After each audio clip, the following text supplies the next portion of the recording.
মোৰ ব্লগলৈ সকলোকে স্বাগতম জনাইছো। মই আজি আপোনালোকৰ মাজলৈ লৈ আহিছো এখন খুব ধুনীয়া ৰিজৰ্টৰ এক পৰিবেশ। ৰিজৰ্টখনত মোৰ ভণ্টিহঁতৰ পৰিয়ালটোৰ সৈতে এৰাতি থকাৰ সৌভাগ্য হৈছিল। পৰিবেশটো সঁচাকৈ খুব সুন্দৰ। ৰিজৰ্টখনৰ নাম গড় ৰিট্ৰিট। ৰিজৰ্টখন আছে কাজিৰঙাৰ কহৰাত। এতিয়া আহি উপস্থিত হৈছোহি কাজিৰঙা গড় ৰিজৰ্টত। ইমান ধুনীয়া লাগিছে পৰিবেশটোৱে, চাওকচোন কাগজ ফুল ভাল পাওঁ, আহি ফুলে দেখিছোহি। আমি আচলতে ৰিজৰ্টখন গৈ পাইছিলোগৈ ৰাতি ৮ মান বজাত। ইয়াৰ ৰাতিৰ পৰিবেশ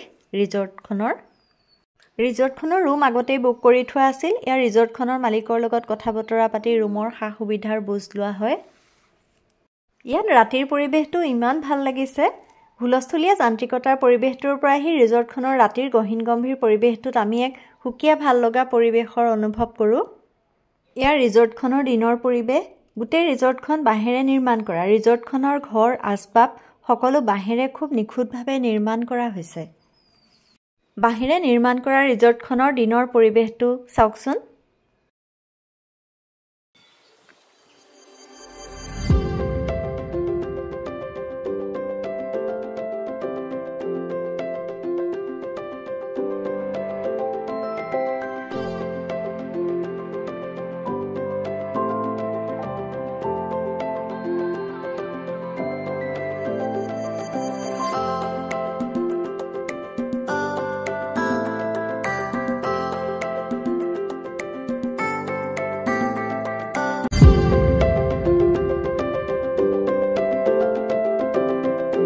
চাংঘৰৰ আৰ্হিত নিৰ্মাণ কৰা ৰিজৰ্টখনত কাষৰ ৰেলিংবোৰ দেখিছে, এয়া গোটা বাঁহেৰে নিৰ্মাণ কৰিছে। সমান সমান জোখত বাঁহবোৰ কাটি ইমান সুন্দৰভাৱে নিৰ্মাণ কৰিছে।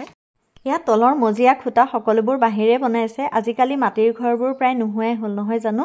ইয়াতে ৰিজৰ্টৰ ৰুমবিলাকৰ বাহিৰৰ বেৰবোৰ মাটিৰে লিপা। এয়া ওপৰৰ চালিখন দেখিছে, ইয়াত বাঁহৰ লগত টকৌপাত মিলাই ওপৰৰ চালিখন নিৰ্মাণ কৰা হৈছে। এয়া ৰিজৰ্টখনৰ আন এটা কোঠালৈ গৈছোঁ। কোঠালৈ যোৱা ষ্টেপসমূহ দেখিছেনে, বাঁহেৰে ইমান ধুনীয়াকৈ বনাইছে।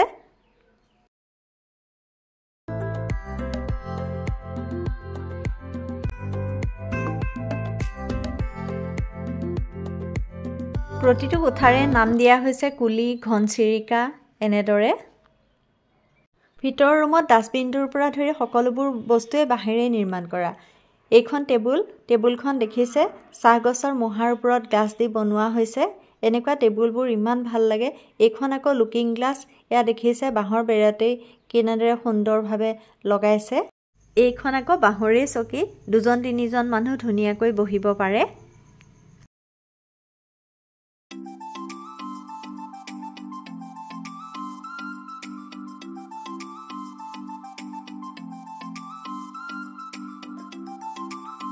এইটো আলমাৰি, এইটো 4টা-5টা থাক দি বনোৱা হৈছে। গোটা বাঁহ ফালি আলমাৰিটোৰ ভিতৰ ভাগ খুব সুন্দৰকৈ বনাইছে। বস্তুবোৰ থোৱাত অলপো অসুবিধা নহয়। তেনেদৰে ইয়াত বাথৰুম আদিৰ ব্যৱস্থাও খুব সুন্দৰ, খুব চাফা আৰু পৰিপাটি। ৰিজৰ্টখনৰ এয়া ব্ৰেকফাষ্ট ডিনাৰ কৰাৰ ঠাই। ইয়াতো খাবৰ বাবে আৰু এটা ঠাই আছে, সেয়াও দেখুৱাম বাৰু। ইয়াতো বহা চকী, কাউণ্টাৰ ঘৰ সকলো বাঁহৰ। টেবুলবিলাকৰ বৈশিষ্ট্য এই যে যিমান টেবুল আছে সকলো চাহগছৰ মূহাত গ্লাছ লগাই বনোৱা হৈছে। সেই টেবুলবোৰ দেখি বহুত ভাল লাগিছে। এয়া চকী দেখিছে, চকীবোৰ ইমান ধুনীয়াকৈ বাঁহেৰে বনাইছে। ঘৰটোৰ ওপৰ অংশটো ইমান ধুনীয়া লাগিছে। ইয়াতো ঘৰৰ ওপৰ অংশটোত বাঁহৰ লগত টকৌপাত গাঁঠি গাঁঠি সাজি উলিয়াইছে, সেয়ে বহুত ভাল লাগিছে। খুব ধুনীয়াকৈ বনাইছে। ঘৰটোৰ কাষতে এজোপা বগা কাগজ ফুল ঘৰটোৰ ওপৰলৈকে ডাল ভৰি ফুলিছে। এতিয়া কাগজ ফুল ফুলাৰ বতৰ, সেয়ে খুব ধুনীয়াকৈ ফুলা ফুলজোপাই পৰিৱেশটো আৰু অধিক মনোমোহা কৰি তুলিছে। ৰাতি আহি যেতিয়া পাইছিলোঁ তেতিয়া লাইটৰ পোহৰত যে ফুলজোপা ইমান ধুনীয়া লাগিছিল। আমি খাবৰ বাবে এয়া ব্ৰেকফাষ্ট ৰেডি হৈ গৈছে।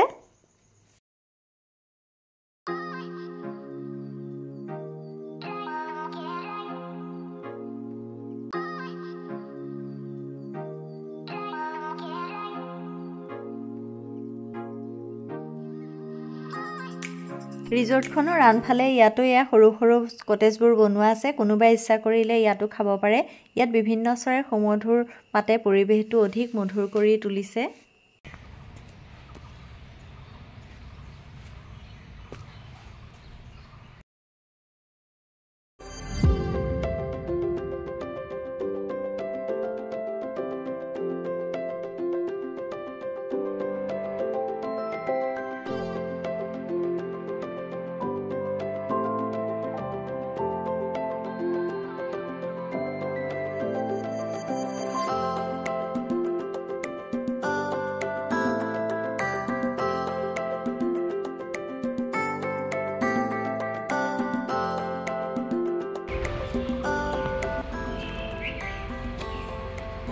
আনপিনে এয়া চাওকচোন বাঁহতে এয়া খুৰুং বনাই বনাই বিভিন্ন ধৰণৰ ফুল গছবোৰ ৰুইছে।